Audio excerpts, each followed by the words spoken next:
여러분, 완전한 가정, 완전한 공동체가 존재할까요? 이 세상에는 완전한 가정, 완전한 공동체가 존재하지 않아요. 오히려 하나님은요, 우리가 불완전함 가운데서도 사랑으로 또 믿음으로 그 완전함을 향해 나아가기를 원하시고, 그렇게 살아가는 우리를 통해서 하나님은 영광을 받으신다라는 사실이죠.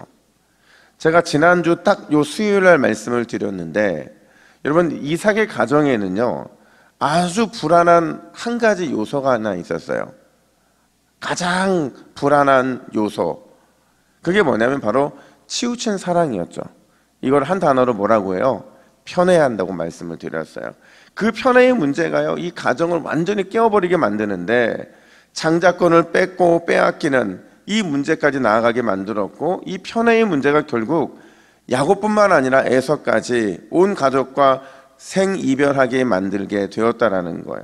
중요한 건 이삭과 리브가의 이 편애가 결국에는 아들들의 인생을 참 어렵게 만들고 말았는데, 결핍을 충족하고자 하는 그 열망이 자꾸 이상한 쪽으로 나아가게 되는 거죠. 무슨 말이냐면, 앞서 살펴본 것처럼 에서는요, 이 채워지지 않는 사랑을 체험받기 위해, 그러니까 사랑의 결핍을 체험받기 위해 어떤 증세를 자꾸 보여주느냐, 이방 여인들과 자꾸 접촉하게 되고 자꾸 이방 여인들과 결혼을 하더라는 거예요. 야곱도 마찬가지였죠. 여러분, 야곱이 왜 장자권에 집착했는 줄 아세요? 그 사랑이 채워지지 않으니까 자꾸 집착하게 되는 것이고, 결혼해서도 자꾸 이 뭔가 결혼을 통해 자기의 부족한 사랑의 결핍을 채우고자 하는 그런 모습으로 나타나게 된다라는 거죠. 근데 문제는 아무리 그 아들들이 그 부족한 사랑을 채우려고 노력을 해도 절대 채워지지가 않더라는 거예요. 오늘 본문의 시작이 바로 거기죠. 야곱을 채우고자 했던 그 사랑의 결핍, 왜 채워지지 않는 것일까? 그리고 어떻게 해야 그 사랑의 결핍이 온전히 채워질 수 있는가 하는 것을 오늘 본문은 말해주는데, 두 가지를 생각했으면 좋겠어요. 첫 번째로, 여러분, 이 땅의 것으로는요 우리의 결핍의 사랑을 절대로 채울 수 없다라는 사실이죠. 우리 31절 말씀을 같이 한번 읽어볼까요? 31절입니다. 시작. 여호와께서 레아가 사랑받지 못함을 보시고 그의 태를 여셨으나 라헬은 자녀가 없었더라. 자, 그렇게도 결핍된 사랑을 채우고자 했지만 이 야곱은요, 자기의 인생도 채워지지 않을 뿐만 아니라 오히려 자기의 인생 가정에 두 가지 결핍의 문제를 또 발생하게 되더라는 거예요. 어떤 결핍의 문제였느냐?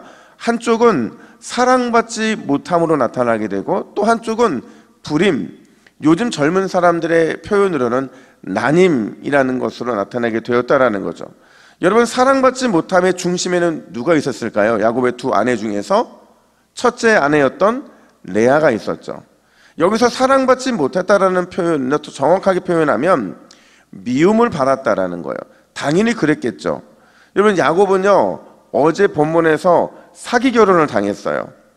원래 사랑했던 라헬이 있었는데 라반 때문에 라헬과 결혼하고자 했던 것은 완전히 망가지고 사기 결혼 당해서 원치 않았던 레아와 결혼하게 된 거죠. 그러니 그 마음에 얼마나 미움이 있었을까요? 얼마나 싫음이 있었을까요? 얼마나 분노의 마음이 가득 찼을까 하는 거예요. 그러다 보니까 레아를 사랑할 수가 없었던 거죠. 그러니까 레아라는 여인은 자기도 모르는 사이에 사랑받지 못함의 중심이 있었던 거예요. 근데 문제는 여기서 끝나는 게 아니라 불임, 난인의 문제가 발생하게 되는데, 그 중심에는 누가 있었느냐? 야곱이 그토록 사랑했던 라헬이 있었다는 거죠. 7년째 봉사를 했어요. 또다시 7년을 더 봉사하게 되는데, 누구를 위해서 7년, 14년을 봉사했느냐? 라헬을 얻기 위함이었다는 거죠. 그것도 사위가 아니라, 가족이 아니라 노예와 종처럼 그렇게 봉사를 했다는 거예요. 그럼에도 견뎌낼 수 있는 것은 뭐냐면 이 사랑 때문이었죠. 채워지지 않는 사랑을 체험받기 위해서 야곱은 14년을 종처럼 노예처럼 그렇게 견뎌냈던 거예요. 근데 문제는 여러분, 그래서 그 사랑이 채워졌느냐 하는 거예요. 야곱이 그 사랑을 체험 받았습니까? 아니에요. 채워지지 않죠.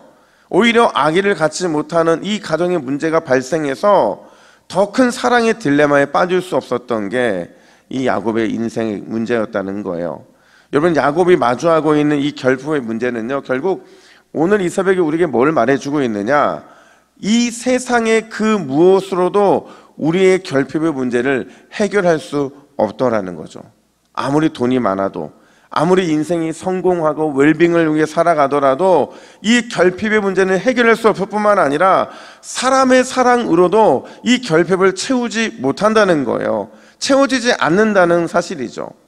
그럼 과연 무엇이 우리의 결핍, 이 결핍의 문제를 풍성과 넘침으로 채워줄 수 있느냐, 변화시킬 수 있느냐, 이게 오늘 두 번째 사실인데, 여러분, 하나님의 사랑, 그 하나님의 풍성한 사랑만이 우리를 모든 결핍의 문제에서 자유케 한다는 사실을 믿으시기를 축복합니다. 그게 우리에게는 너무 소중한 거죠. 31절 말씀을 보세요.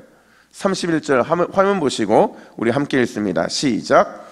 여호와께서 레아가 사랑받지 못함을 보시고. 자, 여러분, 사랑받지 못하는 레아에게 누가 찾아가세요? 하나님께 찾아가시고는 보셨다, 이렇게 여러분, 하나님이 보시면 모든 문제가 끝이 나는 줄로 믿습니다. 하나님이 보시면, 하나님의 보심을 통해서 우리 인생은 다 정리가 돼요. 왜냐하면 여기서 보셨다라는 히브리어 단어 와야르라는 이 단어는요, 이해하셨다라는 거예요. 레아의 마음과 레아가 당하고 있는 모든 상황을 충분히 공감하셨다라는 거죠. 여러분, 하나님은 고난당한 자의 편이심을 믿으시기를 축복합니다. 궁핍한 자의 편이시고요, 눈물 흘리는 우는 자의 편이세요. 아멘이세요? 그래서 하나님은 늘 가난하고 연약하고 힘든 자의 편이 되어 주셔서 그들을 보시고 그들의 마음과 당하고 있는 상황을 충분히 공감해 주심으로 문제를 해결해 주시는 분이시죠. 그래서 오늘 본문에서 하나님의 관심은 어디에 있느냐? 바로 레아에게 있었다는 거죠. 레아가 왜 고통받아야 하고 왜 미움받아야 하는지, 그녀의 슬픔과 아픔에 우리 주님께서는 관심을 가지셨다는 거예요. 그래서 그녀의 인생을 충분히 공감하신 거죠.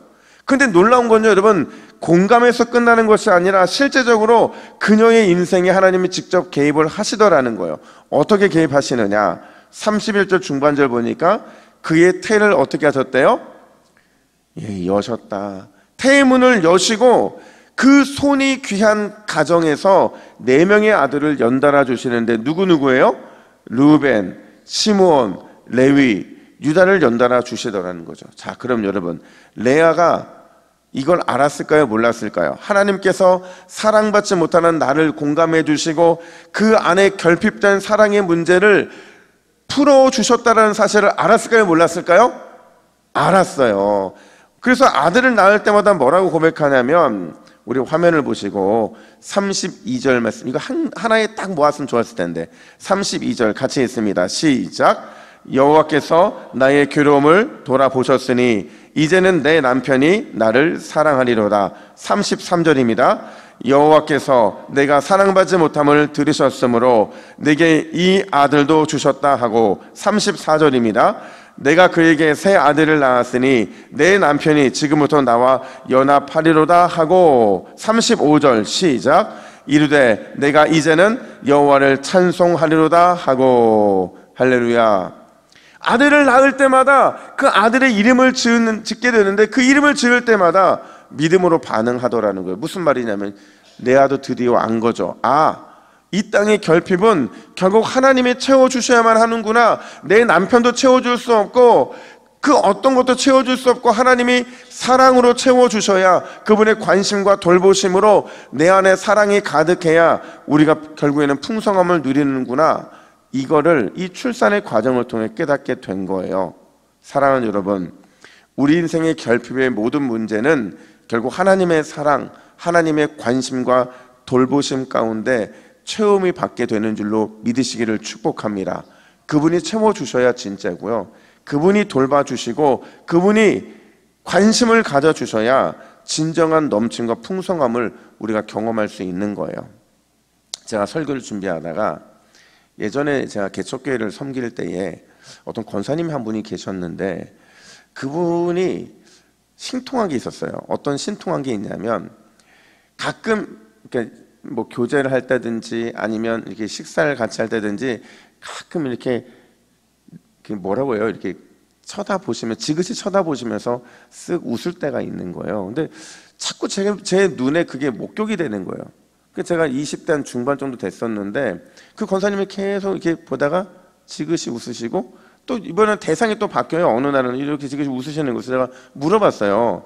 아니 권사님 왜 이렇게 지그시 웃으냐 했더니요, 그분이 하시는 말씀이 자기 눈에는 누가 사랑이 많고 누가 사랑이 넘치는지가 보인다는 거예요.